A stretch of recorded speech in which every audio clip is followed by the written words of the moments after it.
Good evening, Ron. Thank Hi. you very much for all three for seminars. Wonderful, thank you. My question is that you said that you had the blood of our Lord examined by the Israelis. That's correct. What was their determination of that? Okay. Now, we won't be able to take second questions. I'm sorry if you're on your second one, please just step out. I love you, but we're running out of time. Real quickly, okay. Dried blood is dead blood. Everybody knows that, all right? They can test the blood of the pharaohs, the mummies of the pharaohs, all right? There's certain things they can do. They cannot get a chromosome count by any method I'm familiar with, all right? Things keep changing. I don't profess to know everything. However, there's no way I know that you can get a chromosome count out of dead blood. You can get a DNA and some other things, but not a chromosome count, all right? That's done by living white blood cells.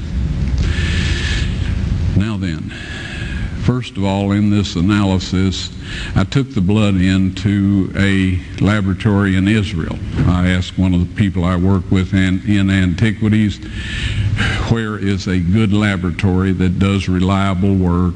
And they said, such and such, such and such. I took it. I just said, please examine this blood and tell me what you can tell me about it. All right? They said, well, look, we're going to reconstitute it. We're going to put it in normal saline and keep it at body temperature for 72 hours with gentle swirling. All right? That's their business. That's great. I said, now I want to be there when you check it out. They said, fine. So I was back.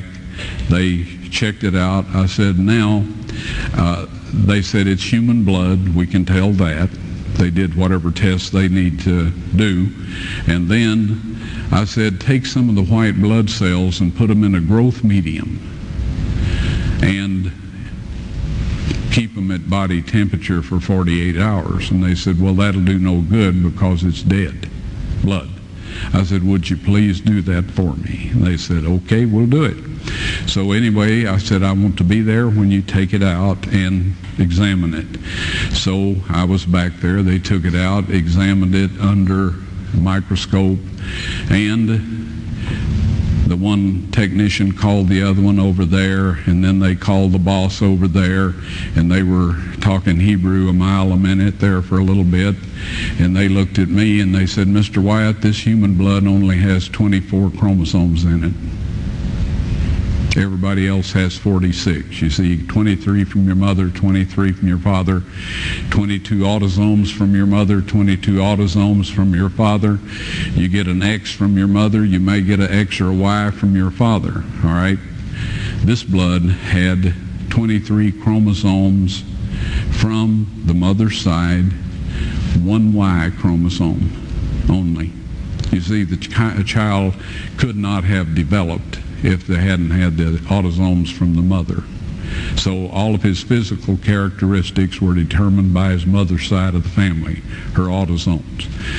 His maleness was determined by this one Y that came from a source, not a human male. Then they said, this blood is alive. And then they said, whose blood is this?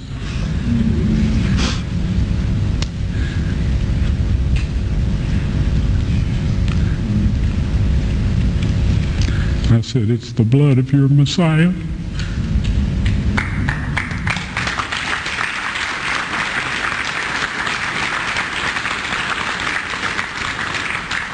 And I assure you, those men's lives have changed.